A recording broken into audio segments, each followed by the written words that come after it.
চাই সাদিক কায়েম, নিশ্চয়ই আপনার জীবনেরও এরকম কিছু ঘটনা আছে, সেই দুঃখগুলো আজকে আসলে কতখানি আনন্দের রূপ নিল? আচ্ছা, আমি ঢাকা বিশ্ববিদ্যালয়ে ভর্তি হই 2017 সালে। ঢাকা বিশ্ববিদ্যালয়ে যখন ভর্তি হই অনেক বড় প্রত্যাশা নিয়ে এসেছিলাম, কিন্তু বিশ্ববিদ্যালয়ে আসার পরে গণরুম গ্যাস রুমের যে নোংরা কালচার, এটা আমাকে অনেক বেশি কষ্ট দিত।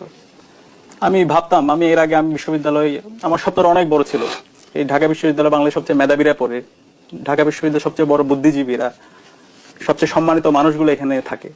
কিন্তু এখানে আসার পরে যে নোংরা সংস্কৃতি, এবং প্রতিদিন রাতে যখন আমরা হলগুলোতে থাকতাম একটা আতঙ্ক কাজ করতো, একটা ভয় কাজ করতো, আমরা কান্না শুনতে পাইতাম।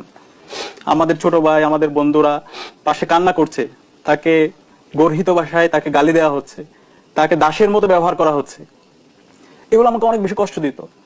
তখন আমরা চিন্তা করতাম, আমি ঢাকা বিশ্ববিদ্যালয়ে রাষ্ট্রবিজ্ঞানে পড়ি এবং আমার ফার্স্ট সেমিস্টার আমি ফার্স্ট হই, রেজাল্ট ভালো করার পরও দেখা গেছে হচ্ছে আমাকে সে জোর করে আমাকে তার বিভিন্ন ধরনের রাজনৈতিক এজেন্ডা সে আমাকে বিয়ে করাচ্ছে। আমার পরের দিন সেমিস্টার ফাইনাল পরীক্ষা, কিন্তু এর আগের দিন আমাকে জোর করে নিয়ে যাচ্ছে। এর মধ্যে আমার একটা দ্রোহ তৈরি হয়।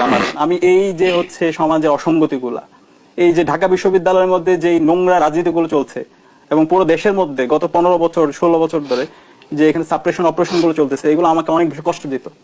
তখন আমরা কিছু যারা আমাদের বন্ধু বান্ধব যারা ছিল আমাদের সার্কেলে ছোট ভাইরা, আমরা ভাবতাম আমাদেরকে এই সাপ্রেশন অপারেশন, এই জুলুমতন্ত্রকে আমাদের ভাঙতে হবে।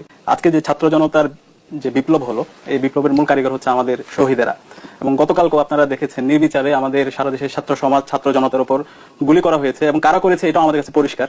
আওয়ামী সন্ত্রাসীরা এবং হচ্ছে কিছু পুলিশ, যারা তারা হচ্ছে দলীয় প্রভাব যুক্ত হয়ে ছাত্র জনতার উপর তারা নির্বিচার হামলা করে।